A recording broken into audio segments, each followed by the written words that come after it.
In this video, I want to talk about some of the modifications I made to my F-150 in order to accommodate a truck camper. This F-150 has a payload of 1,861 pounds.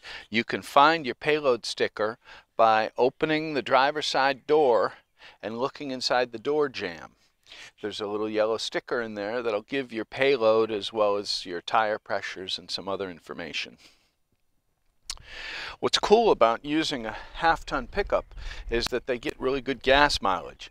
This Ford is made out of aluminum and it's supposed to get 24 miles to the gallon on the highway.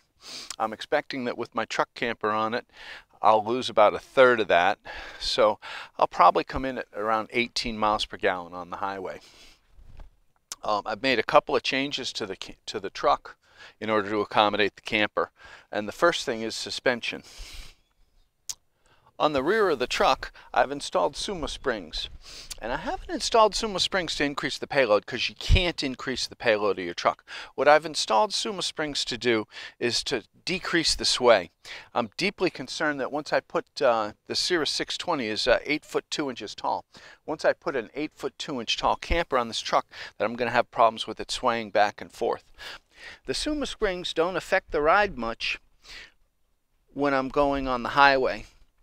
They do affect the ride when I'm hitting potholes. They make it a little bit more jarring. And they should help a lot once I put the camper on. When I was looking for my truck, I could not find one that had the rear step built into the tailgate. That ended up not being something I wanted. Hi, Bob. The advantage of the regular tailgate is that I can put in this step. It clips here and it just folds right out. It's pretty easy.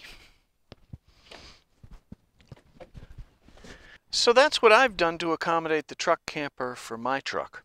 Now wondering what you're doing to accommodate a camper on your truck. So if you have a suggestion for me, please leave it down in the comments. Thank you for watching and enjoy your camping.